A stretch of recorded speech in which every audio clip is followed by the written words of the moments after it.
Bueno, buenas tardes. Eh, pues ya son las 12 pasaditas del mediodía. Entonces, vamos a comenzar con la actividad del día de hoy. Me corresponde a mí, Daniel Alejandro Quintero Piso, que soy residente de primer año de medicina interna. El club de revistas del día de hoy, que se va a hacer acerca del estudio Racing, que salió hace poco. Listo. Entonces, para comenzar, un poco acerca del marco teórico y contexto acerca de lo que es el estudio y la temática que se trata sobre él. Entonces, vamos a empezar hablando un poco de la enfermedad aterosclerótica. Pues, como ya todos sabemos, es la enfermedad cardiovascular más común a nivel mundial. Eh, en el reporte de la OMS del año 2021, se evidenció que aproximadamente unos 18 millones de personas tuvieron una muerte secundaria a una causa de enfermedad aterosclerótica. Eso más o menos acumula el 32%, hablamos de un tercio de todas las muertes a nivel mundial, o sea, es una causa de mortalidad muy importante. Y pues se sabe que todas estos desencadenantes de mortalidad se dan por una patología que inicia a nivel del subendotelio, principalmente de medianos y grandes vasos, que es donde va a haber mayor circulación sanguínea, un poco más de turbulencia del flujo y en donde se van a dar las principales ramificaciones arteriales, que es donde principalmente se van a generar los depósitos de placas de ateroma. Se tienen muy claro desde ya hace mucho tiempo todos los factores de riesgo establecidos que pueden incrementar este tipo de enfermedad aterosclerótica, que claramente hay unos más importantes que otros como el tabaquismo, la diabetes, pero pues todos en sí sumados generan un alto riesgo de enfermedad aterosclerótica. Tenemos principalmente dislipidemias o hiperlipidemias, que es el tema que se va a tratar el día de hoy, hipertensión, tabaquismo, ser incluso el sexo de hombre a medida que va incrementando la edad, la obesidad que trae consigo muchas otras patologías o se sigan conglomerando lo que se llama un síndrome metabólico, estilo de vida sedentario. Todos estos factores de riesgo nos van a generar pues, una progresión o una aparición de la enfermedad aterosclerótica que al final de cuentas pues, nos va a llevar a complicaciones, dentro de esas la muerte. Entonces, centrándonos un poco en la parte de ya como un poco molecular, que hace parte pues, de lo que vamos a hablar en el estudio, entonces hay que hablar un poco de los lípidos y las lipoproteínas. Entonces, ¿qué es una lipoproteína? Una lipoproteína, es, como su nombre lo dice, es una proteína del plasma que transporta los lípidos a los tejidos. Entonces, pues, a los tejidos o de los tejidos al hígado. Entonces, pues ¿para qué se hace este transporte de lípidos? Entonces, se hace para generar energía, síntesis de hormonas esteroideas, formación de ácidos grasos. El problema radica cuando esta cantidad de lipoproteínas y colesterol o grasas unidas a estas lipoproteínas excede la cantidad normal que pues, una persona debe tener en su cuerpo. Entonces, ¿cómo están construidas estas lipoproteínas? Principalmente de algunas moléculas, como son el colesterol esterificado y no esterificado, moléculas de triglicéridos, fosfolípidos y apolipoproteínas. Entonces, estos son los diferentes tipos de lipoproteínas que tenemos en el cuerpo. Kilomicrones, que son las lipoproteínas más grandes que se sintetizan a nivel del intestino delgado y viajan hacia el hígado. Las lipoproteínas de muy baja densidad, las de densidad intermedia, las de densidad baja, que son las que nos competen el día de hoy, las lipoproteínas A y las lipoproteínas de alta densidad. Entonces, las que nos competen y las que nos vamos a centrar el día de hoy son las lipoproteínas de baja densidad.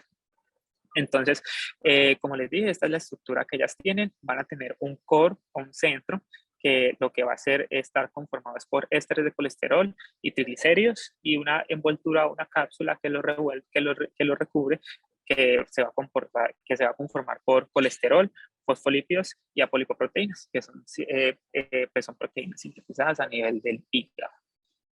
Entonces, ¿cómo es la síntesis del LDL? Principalmente, pues nos iniciamos a nivel de la dieta, los alimentos que consumimos que contienen grasas. Estas grasas van a ir pues al tracto digestivo, en donde se van a ver absorbidas principalmente a nivel del intestino delgado. ¿Cómo son absorbidas? Por los ácidos biliares que tenemos en el cuerpo, se generan una especie de micelas, y estas micelas son introducidas a los enterocitos, en donde además de pues las micelas que, están, pues, que se han introducido, se van a generar pues, unos cambios conformacionales junto con triglicéridos, colesteroles y grasas que están también circulando a nivel del intestino y se reciclan a, nivel, pues, a este nivel. Entonces, lo que se forma a nivel del enterocito van a ser los kilomicrones. Los kilomicrones que posteriormente van a ser llevados hacia el hígado y por medio de los receptores de LDL van a ser endocitados en los enterocitos. Y pues ya todo el colesterol que es traído por los kilomicrones hacia el hígado va a generar junto con la apolipoproteína B100 que les comenté ahorita, los triglicéridos y pues muchas otras proteínas van a formar lo que se llama principalmente una molécula de LDL que va a ser exocitada y posteriormente mediante lipoproteínas lipasas se van a transformar en moléculas de densidad intermedia y baja densidad. Y por otros caminos, pues que pues no va a ser la parte central de la charla, se pueden transformar a HDL. Entonces aquí el LDL es el que nos va, pues el que nos va a importar en este momento en la charla, que es la progresión del VLL hacia por lipoproteína lipasas. Listo. Entonces, en cuanto a la síntesis de LDL, entonces, en cuanto a la fisiopatología ya de la enfermedad aterosclerótica, pues se sabe que las moléculas de LDL son las principales principal causa de la enfermedad aterosclerótica en el depósito de las placas de ateroma. Entonces, ¿por qué son la principal causa? Porque, o sea, son son lipoproteínas que tienen una densidad menor a 70, a 70 nanómetros. Esta densidad, este tamaño de 70 nanómetros, lo que permite va a ser que tenga una introducción hacia la capa subendotelial debido, pues, mediante estructuras o partes del endotelio que tengan una disfunción debido a lesiones previas. Y cuando una vez ya atraviesan el endotelio, entonces va a ocurrir todos los cambios que ya conocemos. Entonces, aquí un endotelio que ya está previamente lesionado por múltiples factores de riesgo que tenga el paciente, hipertensión, diabetes, tabaquismo, cualquier factor de riesgo que lesione el endotelio va a generar una puerta de entrada a que las moléculas de LDL ingresen pues a la parte subendotelial. Estas moléculas de LDL van a ser reducidas por especies reactivas de oxígeno y van a generarse lo que se llama LDL oxidado. Este LDL oxidado va a ser luego endocitado, fagocitado por los macrófagos que en este mismo endotelio que está lesionado van a generar unas moléculas de adhesión y van a generar su pues, atracción y progresión de parte desde el lumen arterial hacia el tejido subendotelial. Aquí va a generar una endocitosis del LDL y a medida que el macrófago va consumiendo y va consumiendo más LDL oxidado, pues este va saturándose, generando lo que se llama una célula espumosa, dado que no puede degradarlo en su totalidad las moléculas de colesterol, y posterior a eso va a haber una ruptura que lo que va a generar es más salida a nivel de subendotelio de LDL pues, y van a generar también nuevas quimoquinas y nueva atracción de monocitos, lo que va a generar una perpetuación del ciclo. Entonces, todo esto, esta perpetuación de un estado proinflamatorio a nivel del endotelio es lo que nos va a generar poco a poco una placa aterosclerótica que va a llegar en algún punto por algún desencadenante o por una inestabilidad de la placa, va a generar una ruptura, ya sea por pues una parte de la placa y va a generar un evento embólico o va a generar una lesión, una erosión de la placa, lo cual va a generar que se active la cascada de la coagulación y un trombo in situ, lo que nos va a generar un evento trombótico. En cuanto a el análisis de cómo se estudian los lípidos en el cuerpo en los pacientes, entonces pues sabemos que el colesterol total en humanos se compone de VLL, LDL y HDL. Entonces, usualmente en las medidas de laboratorio que se toman no se miden directamente las concentraciones de LDL, sino que se mide algo, pues la concentración de colesterol unidas a las moléculas de LDL, lo cual pues es una manera pues no se mide de manera directa, pero pues nos acerca un poco y de manera muy acertada a las concentraciones de LDL en el cuerpo. Entonces, usualmente cuando se pide un perfil lipídico, se pide colesterol total, HDL y triglicéridos. Y según esto, se puede hacer un cálculo del LDL con una fórmula que es la fórmula de Friedewald. Entonces, la fórmula de Friedewald lo que nos da, pues, nos coge de las moléculas que ya les comenté y pues nos saca un estimado de lo que se saca de las moléculas de colesterol unidad a LDL que hay en el cuerpo. Pues esto es una fórmula que se utiliza comúnmente, también se pueden medir directamente en sangre los niveles de colesterol unidos al LDL, pero pues esta es una manera pues sencilla y rápida de hacer. El problema es que puede haber ciertos errores sistemáticos, pues como se sabe hay 3 variables que son medidas por laboratorio, entonces siempre pues si esas 3 variables, cada una ha tenido poco a poco un error en el laboratorio, pues ese error se va a hacer un error acumulativo y nos va a generar pues una diferencia en la concentración del LDL. También pues se dice que no es muy fiable si no hay un ayuno adecuado o si hay un ayuno exagerado por más de 2 horas. Sin embargo, pues esa teoría se está como restableciendo, se está rebatiendo, porque pues hay personas que dicen, o hay estudios más bien que nos comentan que no hay una alteración de los niveles de colesterol ni de LDL, ni siquiera de triglicéridos rondando el nivel del cuerpo después de, si el paciente no se encuentra en ayunos. Y sugieren que esta forma no se haga cuando los triglicéridos están mayor de 400. Entonces, el tipo de prevención que se quiere realizar cuando se da un manejo hipolipemiante para prevenir pues, en enfermedades pues, en dislipidemias. Entonces, tenemos el tipo de prevención primaria y un tipo de prevención secundaria. La primaria es cuando los pacientes presentan niveles de LDL muy elevados, patologías que confían en riesgo cardiovascular elevado, o cuando hay un cálculo de riesgo cardiovascular, pues según los factores de riesgo, pues, dentro de 10 años aproximadamente, muy elevado. Son pacientes que no han presentado todavía eventos ateroscleróticos embólicos o tromboembólicos, como ACVs, infartos, enfermedad renal periférica. Entonces, pues se previene que el paciente progrese a pesar de llegar a ese tipo de patologías. Y en cuanto al manejo secundario, pues ya son los pacientes que presentan clínica de una enfermedad cardiovascular aterosclerótica, entre los cuales pues ya les mencioné, infarto, enfermedad periférica, ACV isquémico, una estenosis cardiovascular sintomática. Ese espectro de pacientes son los que pues se consideran ya para un manejo, para una prevención secundaria, y son los que nos van a interesar a nosotros en el momento pues ya del estudio que vamos a revisar ahora.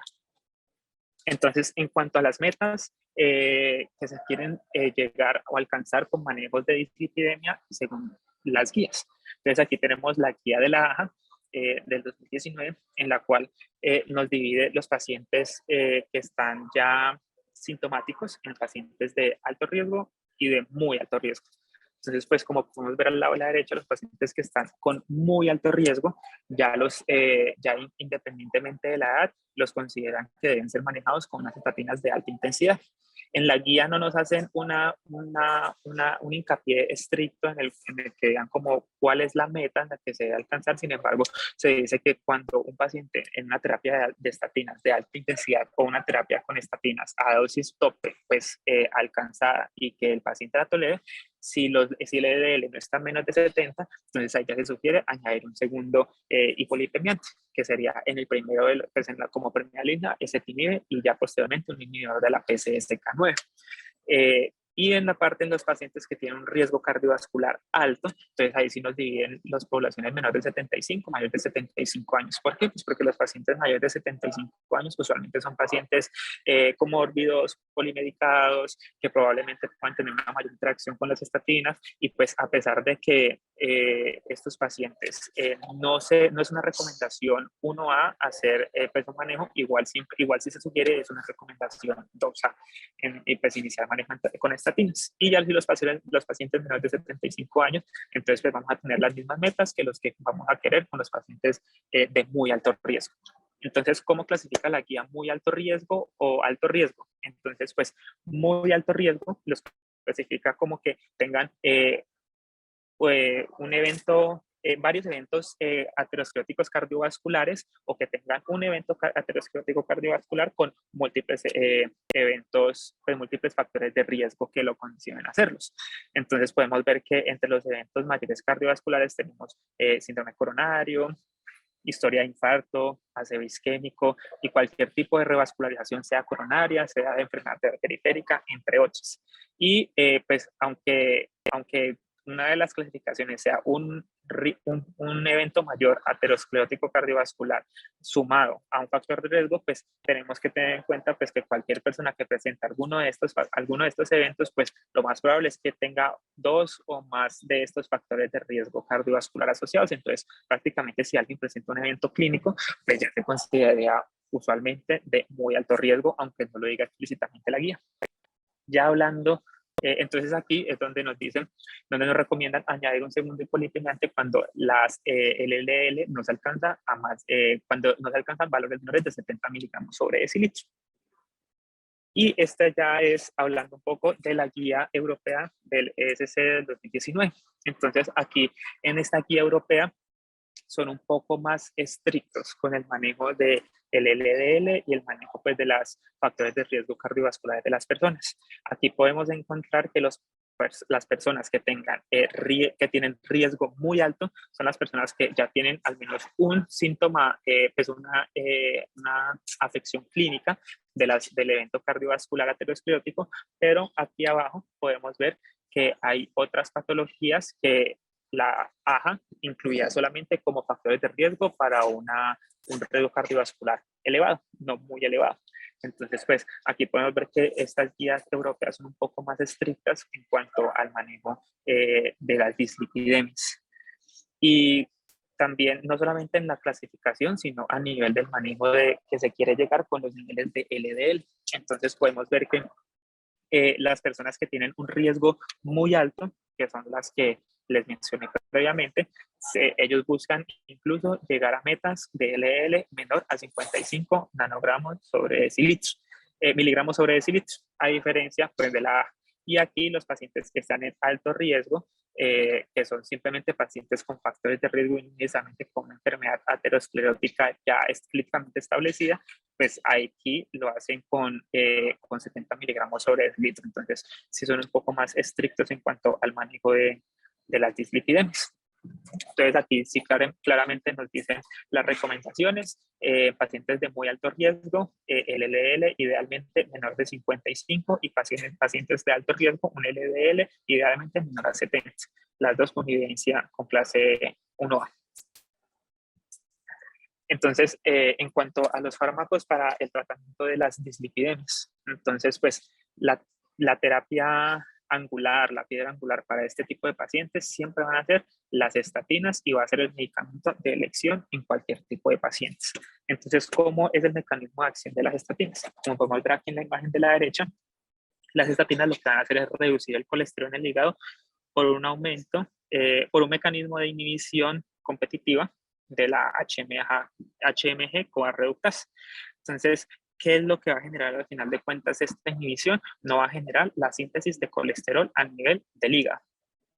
Si la síntesis de colesterol a nivel del hígado no ocurre, entonces va a haber un déficit de colesterol a nivel del hepatocito.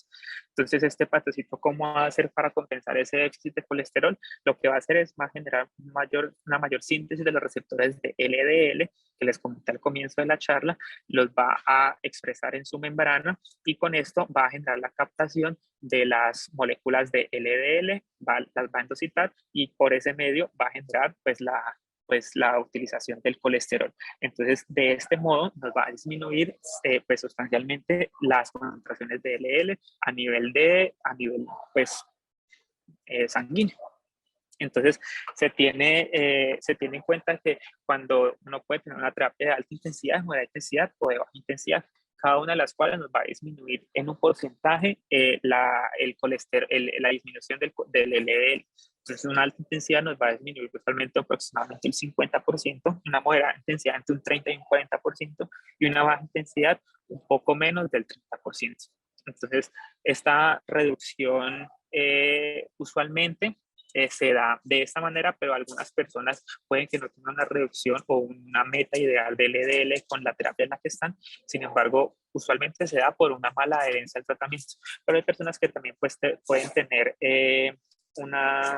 unas alteraciones o unos cambios conformacionales o genéticos a nivel de de la enzima HMG-CoA reductasa que no permite una activación, una inhibición adecuada de la molécula, o hay pacientes, pues como vamos a ver ahorita, que en ocasiones no toleran dosis óptimas de los medicamentos por efectos adversos, entonces hay que hacer una disminución pues, de estas moléculas.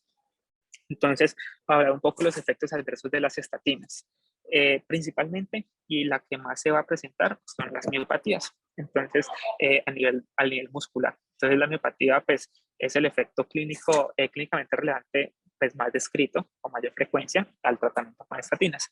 Ya cuando hay una progresión ya avanzada o una progresión importante de estas miopatías, lo que podemos tener es una rhabdomiolisis, pues que la forma más grave de la miopatía inducida por estatinas, y por lo que se va a caracterizar es por un dolor muscular muy intenso, incluso puede llegar a haber necrosis muscular y una mioglobinuria, que pues consecuentemente nos va a generar una insuficiencia renal y puede llegar incluso pues en casos extremos a la muerte.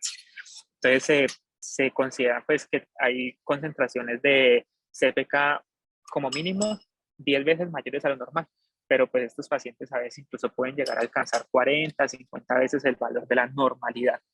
No es muy común, sea aproximadamente 1 a 3 casos cada 100.000 pacientes por año, pero pues teniendo en cuenta la cantidad de pacientes que requieren manejo de estatinas, pues este número pues, es considerable cuando evaluamos como la población en su totalidad. En cuanto a los efectos adversos del hígado, pues la elevación de las transaminasas es muy común. Usualmente se establece que hay una elevación de transaminasas cuando se elevan 3 veces por encima del límite superior en 2 ocasiones seguidas. Y rara vez, la verdad, este efecto avanza a una insuficiencia hepática. En cuanto también hay un factor de riesgo estudiado, establecido, en el cual hay un aumento del riesgo de diabetes mellitus.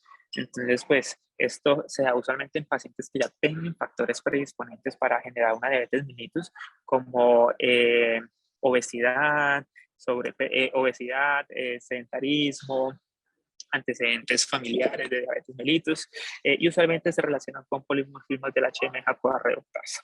En cuanto a riesgos de ACV, ha habido estudios en los que incrementa los riesgos de ACV principalmente isquémico por cada porcentaje de LDL que se disminuye. Sin embargo, pues estos estudios no son, pues no hay unos resultados consistentes que nos demuestren todos los estudios lo mismo, sino que hay incluso estudios que generan una disminución de estos riesgos, de estos eventos cerebrales. Entonces, pues la verdad, los beneficios superan en gran medida los riesgos en cuanto a este posible efecto adverso. En cuanto a la función renal, lo que se ha visto es que puede haber incluso un aumento de la proteinuria a nivel de la orina. Sin embargo, se ha visto que esta proteinuria no es de origen glomerular, sino que es de origen tubular por una disminución de la absorción de proteínas. Entonces, pues no es como algo como clínicamente significativo.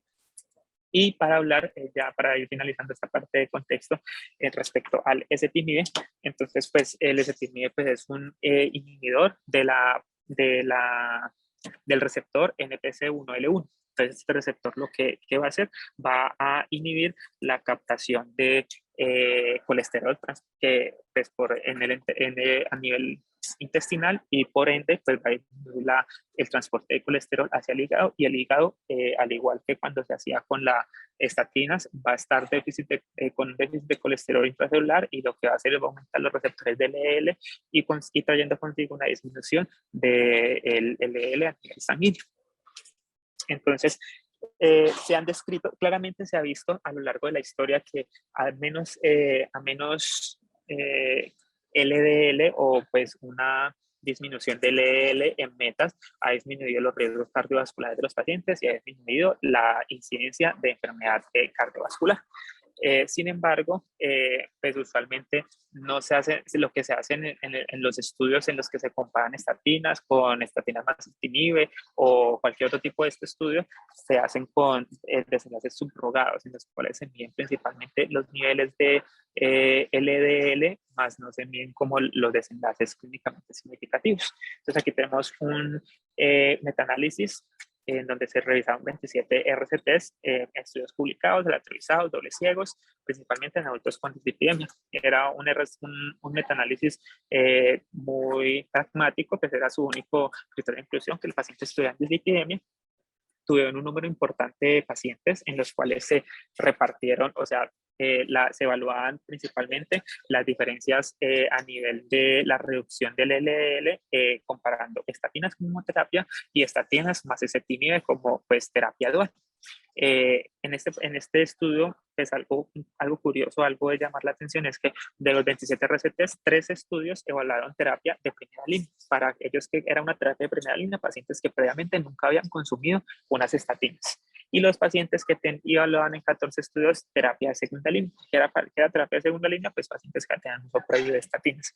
Y lo dividieron en 3 subgrupos. Add-on eran pacientes que venían con estatinas previamente y se le adicionó ezetimibe o se le adicionó placebo. Terapia doubling, que era pacientes que tenían estatina previa, se le adicionaba ezetimibe y se comparaba con una dosis doble de esa estatina previa que ya venía consumiendo. Y la terapia switch, que era pacientes que venían con estatina previa, que se le hacía cambio a simvastatina más ezetimibe o se hacía un cambio a una estatina diferente. Entonces, pues este metaanálisis cogió estudios a partir de 1999 hasta el 2018 y lo que nos evidencia, como les dije, el desenlace primario del cambio del porcentual del LDL basal respecto al final. Como podemos ver, en el grupo de estatinas como monoterapia hubo claramente una reducción del nivel de LDL, pero los pacientes que tenían una terapia combinada tenían una reducción aún mayor pues de ese LDL, teniendo una diferencia a favor de la terapia combinada, pues con un valor estadísticamente significativo. Y si nos ponemos a ver, podemos ver que en todos los tipos de lipoproteínas que se miden en el estudio, también hubo una diferencia significativa en la terapia combinada. Y pues en el HDL claramente no hubo una diferencia en cuanto a la disminución, sino el aumento también fue significativo. Entonces aquí aquí lo reparten entre los 4 grupos que les comentaba, lo reparten en el grupo de los pacientes que eran pues de primera línea, pacientes de segunda línea, pacientes con add-on y pacientes double o switch, en el cual pues se evidencia que la barrita negra es la terapia combinada y la barrita gris es una terapia única, en donde se ve pues claramente la diferencia ya por los subgrupos analizados y aquí se ve la diferencia pues ya neta de cada subgrupo. Entonces, hubo una disminución de 12.2 miligramos sobre decilitro mayor en los pacientes de primera línea, comparado a la terapia dual con la terapia monoterapia, y así sucesivamente vemos que hubo una disminución en todos los tipos de subgrupos. Pero pues, como les dije, no se medían desenlaces clínicamente importantes, sino solamente desenlaces subrogados. Ya para entrar en materia en cuanto a lo que es el estudio y en qué se basaron para hacer el estudio y tener pues referencias para comenzamos con que es el estudio IMPROVE-IT, en donde fueron pacientes hombres y mujeres de al menos de 50 años que se encontraron hospitalizados por haber tenido un síndrome coronario agudo dentro de los últimos 10 días. Era un estudio aleatorizado, doble ciego, en el cual se recolectaron 18.144 pacientes desde el 2005 hasta el 2010 en 39 países. Y lo que hacían era hacer una aleatorización en un grupo con simvastatina de 40 miligramos más placebo y en otro grupo de simvastatina de 40 miligramos más 10 miligramos de ezetimibe. Como podemos ver aquí, comparaban una terapia de alta intensidad con otra terapia de intensidad adicionando pues, el ezetimibe. Entonces, estos fueron los resultados. En cuanto al desenlace primario, era un desenlace compuesto por mortalidad por enfermedad cardiovascular, un evento coronario mayor o una ACV no fatal. Entonces, ¿qué pudimos ver aquí en este estudio? Lo que se puede ver es que la terapia combinada respecto a la monoterapia tenía una disminución clínicamente significativa del desenlace primario, pues que eran la mortalidad cardiovascular, evento coronario mayor y ACV no fatal. Sin embargo, y también podemos ver que en los desenlaces secundarios, que prácticamente eran pues como el desenlace primario, pero separado ítem por ítem, pues veía que también tenía pues una diferencia clínicamente significativa. Pues, es de destacar que a pesar, pues que aquí se hizo una comparación de un grupo con el otro un medicamento adicional respecto a la terapia basal. Entonces, pues era pues, de esperarse que tal vez tuviesen un resultado positivo respecto a los desenlaces, sabiendo que tenía una terapia adicional a la que ya estaba establecida. Y pues en cuanto a los desenlaces de seguridad o endpoints aquí en este estudio, se evidenció que no hubo una diferencia significativa en los efectos adversos respecto a la adición del ezetimibe. Pues ya bien destacando que este no tiene como efectos adversos clínicos significativos. Y pues como vemos, y pues era de esperarse, había una mayor disminución en la terapia combinada respecto a la terapia, a la monoterapia. Sin embargo, no se puede llegar a concluir directamente si estos desenlaces fueron secundarios al LDL, a la disminución del LDL, porque durante el estudio también hicieron una medición de los diferentes lipoproteínas y tuvieron también aumento del HDL, disminución del VLL, e incluso también hicieron una medición de la PCR como marcador de proinflamatorio y también tuvo una reducción de la PCR. Entonces, pues no se puede definir con seguridad si todos pues, estos desenlaces clínicamente significativos son secundarios a la reducción del LDL. Y ya por último, antes de empezar a hablar del estudio, entonces este es otro estudio que se llama Hype-Proper, en el cual también se evaluaron pacientes, se aleatorizaron pacientes de una manera abierta, era un open label, no era doble ciego como el estudio previo, en un grupo de terapia estatínica de alta intensidad con pitavastatina de 2 miligramos y otro grupo de pitavastatina de 2 miligramos más 10 miligramos de ezetimibe. Como vemos, es igual que la anterior, una terapia más y el comparador la misma terapia con el ezetimibe adicional. Entonces, los criterios de inclusión eran pacientes hospitalizados con síndrome coronario agudo y dislipidemia de al menos 20 años de edad y pues hacía un seguimiento aproximadamente de unos 3 años. ¿Cuál era el desenlace primario? Entonces era un compuesto de muerte de todas las causas, era muy parecido al previo, infartos agudos no fatales, ACVs no fatales, angina inestable y una revascularización percutánea o por bypass. Entonces, como podemos ver, a diferencia del estudio previo del IMPROVE-FIT, aquí en el Hype-Proper no hubo una disminución clínicamente significativa comparando la estatina en monoterapia con la estatina más ezetimibe. Aquí podemos ver que pues, era un HR que atravesaba la unidad con un AP que no era estadísticamente significativo. Igual pues también podemos ver que en los desenlaces secundarios, que era cada uno de estos desenlaces desglosados, tampoco hubo una diferencia clínicamente significativa. Pues aquí también en las curvas de Kaplan-Meier, donde vemos pues a lo largo del seguimiento, donde no hubo una diferencia, pues una separación de las curvas muy marcada, en los pacientes y en donde no hubo pues una diferencia clínicamente significativa para todas las causas de mortalidad, las causas de infartos no fatales, las causas de revascularización, entre otros.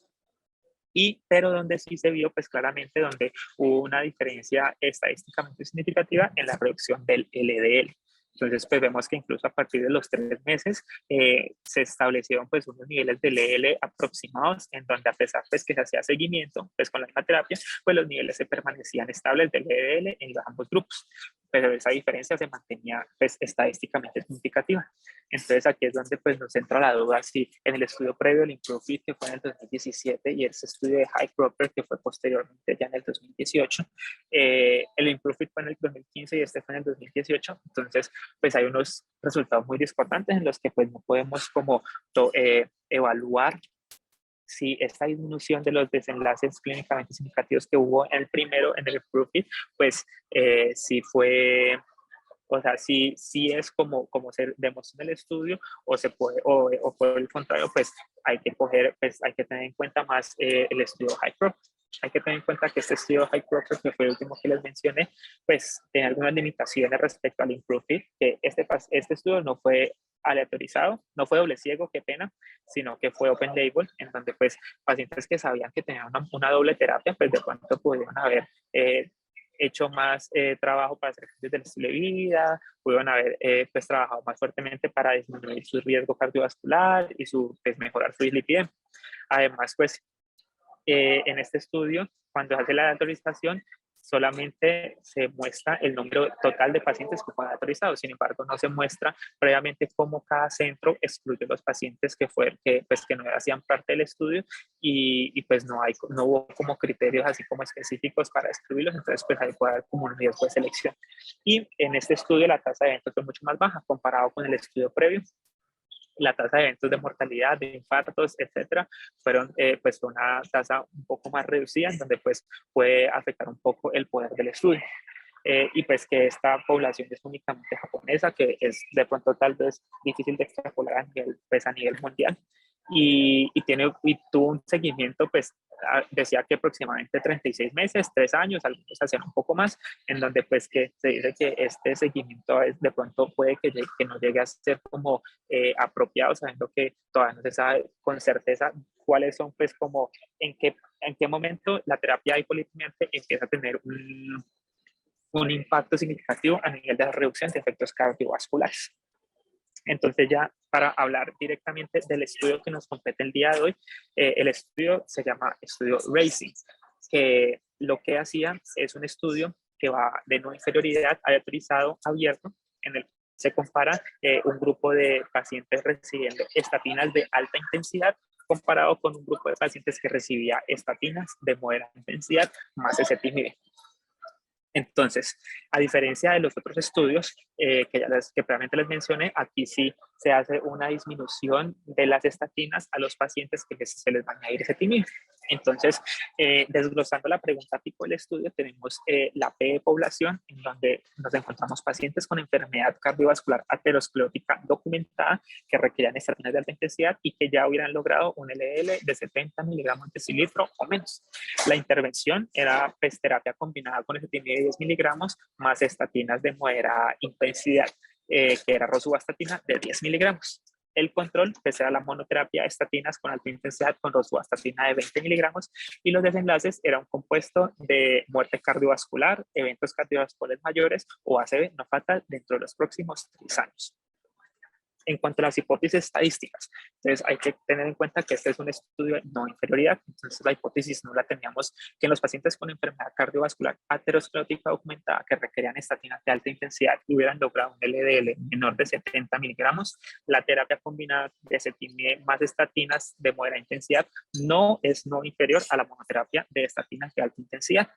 Y la hipótesis alterna, pues, es el mismo enunciado, pero pues en donde se enuncia que la terapia combinada de estatina con ezetimibe es no inferior a la monoterapia con estatina de alta intensidad. Lo que ellos utilizaron para el estudio de no inferioridad, lo que se conoce como el margen de no inferioridad, ellos lo cogieron como un 2%. ¿Qué significa este 2%? Que haya una incidencia de 2% o más en los pacientes que tenían el grupo intervención. Entonces, si existía una diferencia de 2 puntos porcentuales respecto al grupo control, entonces se consideraba que se consideraba la hipótesis nula, o sea que el estudio no era no inferior. En cuanto al diseño del estudio, pues es un estudio, como ya les había comentado, es un estudio clínico, prospectivo, multicéntrico, aleatorizado, abierto, de fase 4. Entonces se realizó en 26 centros clínicos de Corea del Sur, en donde pues ya les mencioné que un brazo era la terapia combinada de ezetimibe con estatinas de moderada intensidad y el otro brazo era estatinas de alta intensidad como monoterapia. Para hacer la aleatorización se utilizó pues un sistema web en donde se realiza una aleatorización por bloques permutados de 4 a 6 personas, estratificados ya sea por los niveles de colesterol LDL o por la presencia de diabetes mellitus como antecedente en el paciente. Entonces los pacientes tenían un seguimiento aproximadamente 36 meses. En cuanto a los criterios de inclusión y exclusión, entonces los criterios de inclusión eran pacientes mayores de edad, de 19 hasta 80 años, en los cuales pues tuviesen una enfermedad cardiovascular de alto riesgo que hayan cumplido algunos de los siguientes criterios: un infarto agudo del miocardio, un síndrome coronario agudo definido como una angina inestable, un infarto al miocardio, una revascularización coronaria u otro procedimiento de revascularización arterial como una enfermedad arterial periférica, un ACV isquémico o una enfermedad arterial periférica establecida. Ellos en el protocolo establecen pues ya cada una de las características y pues las definen muy bien para tener pues un adecuado ingreso de los pacientes al estudio. Y pues en cuanto a los criterios de exclusión, tenemos pacientes con enfermedad hepática activa, otras transaminasas persistentemente elevadas, más de 2 veces el límite superior sin causa clara, una alergia o hipersensibilidad ya documentada a las estatinas o el ezetimibe, pacientes que tuviesen trasplante de órgano sólido, una historia de cualquier reacción adversa que haya requerido descontinuar las estatinas, mujeres embarazadas que tuvieran potencial pues, reproductivo o mujeres lactando, pacientes que tuvieran expectativa menor a 3 años, la inhabilidad para seguir el seguimiento de los pacientes durante un año después de realizar la autorización, o pues pacientes que no puedan leer y no puedan hacer pues, una firma autónoma del consentimiento informado. Entonces, en cuanto al seguimiento del estudio de los pacientes, entonces podemos ver que los 3.780 pacientes se han autorizado 1.894 en el grupo de terapia combinada y 1.886 en el grupo de monoterapia. Aquí nos establecen, pues, minuciosamente cómo fue el seguimiento de estos pacientes, cuáles pacientes no recibieron después de la autorización la terapia que fue a la cual fueron aleatorizados y nos explican por qué. Después de eso nos comentan cuáles pacientes tuvieron que suspender la terapia por efectos adversos y por último nos comentan pues cuáles pacientes se perdieron el seguimiento, ya sea por haber muerto, por pérdida del seguimiento o por pues pues, o sea, por retracción después de haber firmado el consentimiento informado. Lo que podemos ver en esta gráfica es que a pesar pues, desde que hubo pérdidas a lo largo del estudio, a lo largo del seguimiento, al final se incluyeron en el análisis por intención a tratar todos los pacientes que fueron aleatorizados desde el inicio y en su mismo grupo de tratamiento de intervención. Entonces, pues aquí una vez más, nos muestran pues, los diferentes brazos del estudio. En cuanto a la tabla 1, podemos ver que todos los pacientes, pues era un número considerable de pacientes, 3.870 pacientes, en el cual pues esto nos generaba que hubiese una distribución muy pareja en ambos brazos del estudio, en donde podemos ver que no hay una diferencia ni siquiera de más de un punto porcentual en ninguna de las características basales, sociodemográficas, patologías previas de los pacientes. Entonces es un grupo, pues son brazos muy homogéneos, muy similares en sus características basales. En cuanto a los desenlaces del estudio, entonces el desenlace primario era la ocurrencia de muerte cardiovascular o evento cardiovascular mayor o ACV no fatal dentro de 3 años.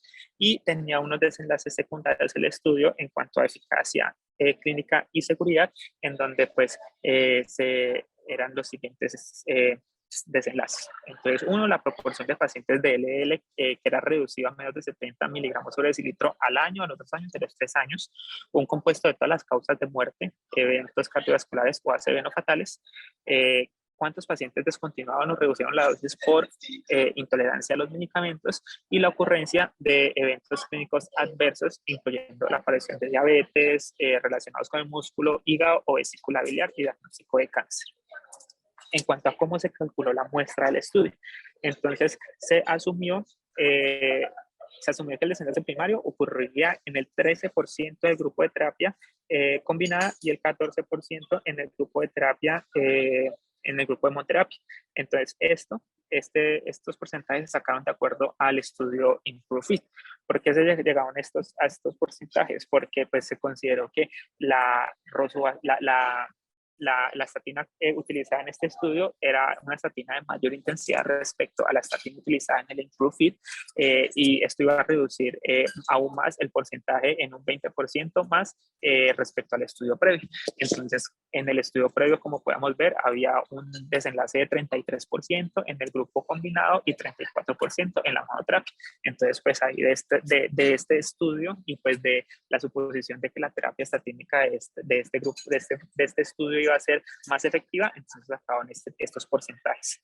Definimos un margen de inferioridad, como ya les había dicho, del 2%, un error tipo alfa, que pena ahí me comí, de 0.05 a una cola con un poder estadístico, con un poder del 80%. el tamaño de la muestra se calculó más o menos con unos 1.605 pacientes por cada brazo, lo cual nos daba 3.210 pacientes, pero se estableció una pérdida aproximada de pacientes a lo largo del estudio del 15%. Entonces, pues ahí sumándole el 15% a 3.210, 10 nos da la totalidad de pacientes que fueron aleatorizados en el estudio. Y pues los desenlaces, pues para los desenlaces se usaría el estimado de Kaplan-Meier.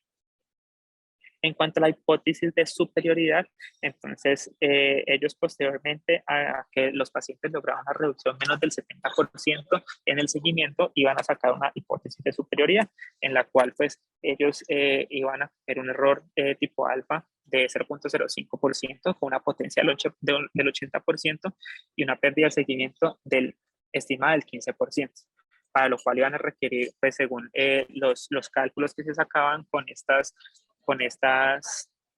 medidas, una totalidad de 220 pacientes, la cual pues se superó pues, con gran cantidad pues, respecto a los pacientes que ya estaban incluidos en el estudio y que se iban a incluir pues, en la hipótesis de superioridad.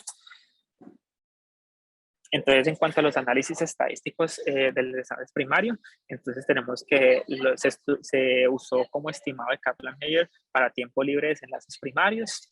El análisis primario se realizó por intención a tratar con todos los pacientes autorizados asignados al grupo de tratamiento, como les muestra ahorita, y los análisis del desenlace primario también serían posteriormente realizados en una población per protocolo que cumple una cabalidad todo el estudio y todas las indicaciones. La tasa pues, de eventos entre los grupos se comparaban con HR 95% de intervalo de confianza y pues todos los análisis deben ser realizados mediante un sistema SAS versión 9.2. En cuanto a los desenlaces secundarios, la tasa de eventos durante el seguimiento clínico sería estimado usando el método de Kaplan-Meier, y en los otros análisis, pues hacía un análisis por subgrupos según los factores de riesgo clínicos más relevantes: edad, sexo, índice de masa corporal, hipertensión arterial, diabetes, enfermedad renal crónica, entre otros. En cuanto al procedimiento, entonces teníamos que se les hacía hincapié con mucha importancia y con mucha recalcación a los pacientes de que tuvieran pues que tuvieran un adecuado uso de las estatinas, pues, a lo largo del seguimiento, que fueran pues, muy juiciosos tomándose sus estatinas. Los médicos que eran tratantes tenían la potestad de poder subir o disminuir las estatinas respecto a los eventos que estaban presentando los pacientes, pero tenían que dar una razón detallada acerca de por qué lo hacían. Se hacían, pues, además de las estrategias estatínicas, se hacía un control de los demás factores de riesgo según las guías establecidas a la fecha. Se evaluaban pues, clínicamente y por laboratorios la condición clínica de los pacientes y se asignaban citas de control a los 2 y 6 meses y posteriormente esto anuales al año, 2 años y 3 años. Se hacía un seguimiento seriado de perfil lipídico al año, los 2 años y los 3 años, y cuando era un paciente que apenas iniciaba estatinas o cuando se iba a hacer un ajuste de las estatinas, se evaluaba a los 4 a 6 semanas pues cuáles eran los niveles de LDL para ver si necesitaba ajustes o no. Y pues se hacía un seguimiento con la LT y ACT y la CPK para controlar efectos adversos de las estatinas. Entonces, en cuanto a los desenlaces del estudio, entonces tenemos que tener el desenlace primario, que era el compuesto de muerte cardiovascular, eventos cardiovasculares mayores y stroke no fatal, con un HR de 0.92 que atravesaba la unidad.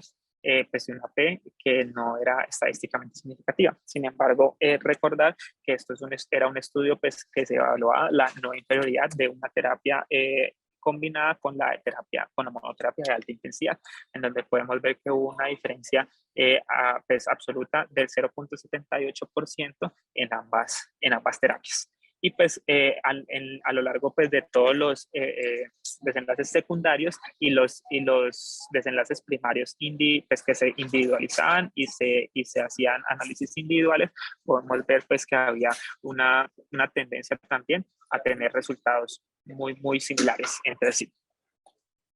Aquí pues podemos ver lo que ya explicamos, que hubo una diferencia absoluta entre las dos terapias de 0.78%, y pues no hubo una curva no una separación de las curvas importante en el seguimiento de los 2 años en las terapias que se utilizaron.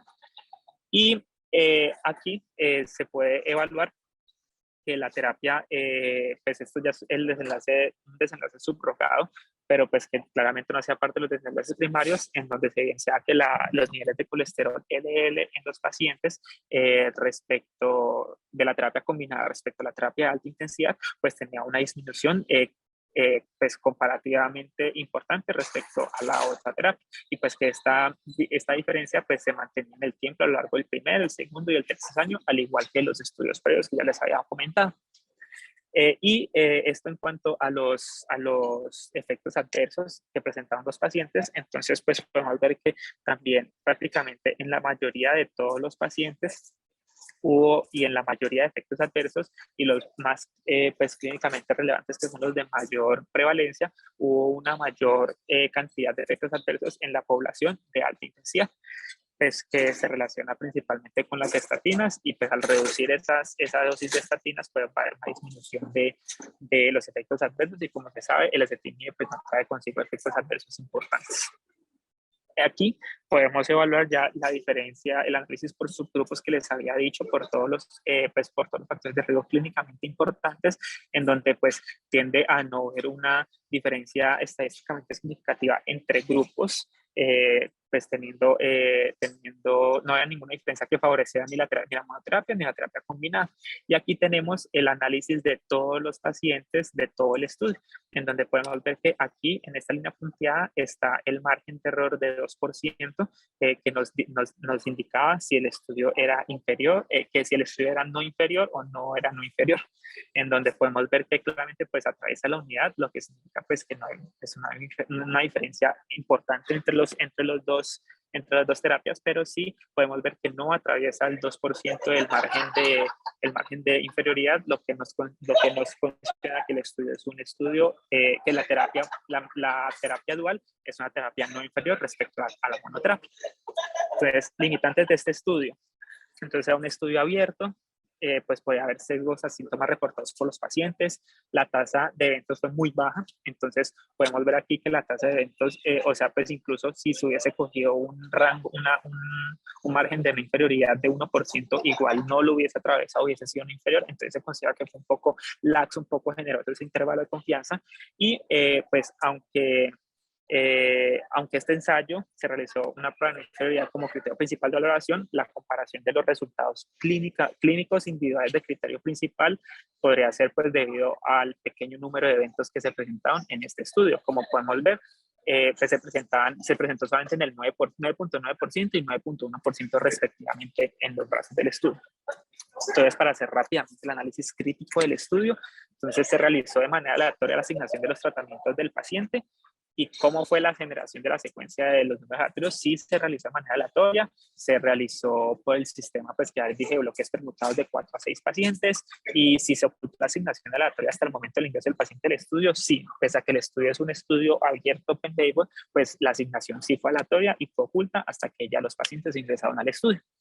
Se tuvieron en cuenta todos los pacientes en el momento del análisis. Sí, el estudio fue un estudio por análisis por intención a tratar, en el cual se tuvieron en cuenta todos los pacientes aleatorizados al inicio y en el mismo grupo en el que se aleatorizaron, independientemente de la pérdida a lo largo del seguimiento.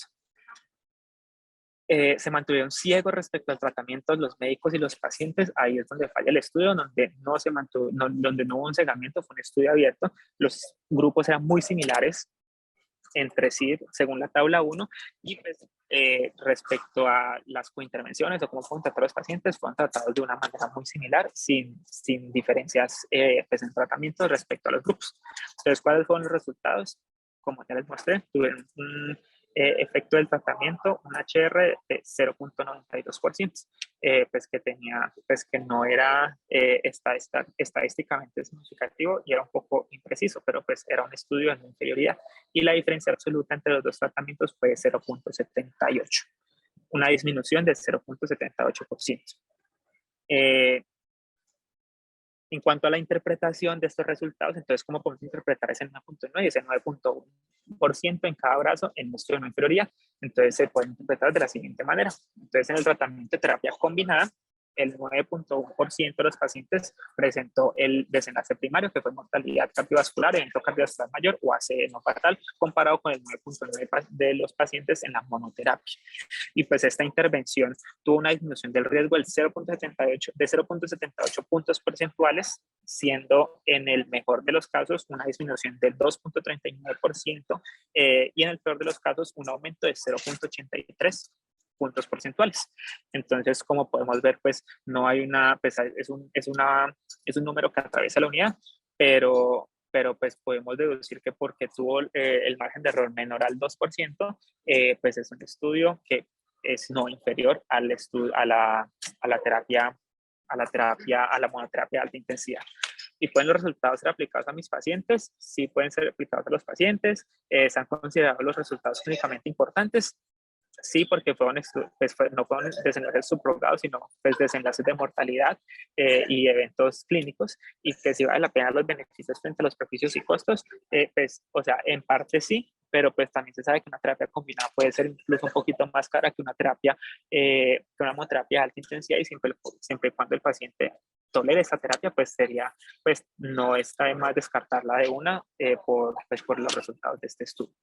Y pues aquí para ya finalizar, pues esto es el preciso es un tipo de, pues como de método que se hace para evaluar qué tan pragmático o qué tan explicativo es el estudio, en donde da un puntaje a cada punto, a cada ítem, en donde 5 es un estudio que es demasiado, es muy pragmático, y 1 es un estudio que es muy explicativo. Entonces podemos ver que en muchos de estos puntos el estudio pues era bastante pragmático, pero en donde ya fallaba un poco y se tornaba un poco más explicativo era, por ejemplo, en el reclutamiento, en la elegibilidad, en los criterios de elegibilidad de los pacientes, y pues en qué tanto se podía, en cómo fue el seguimiento realizado en estos pacientes.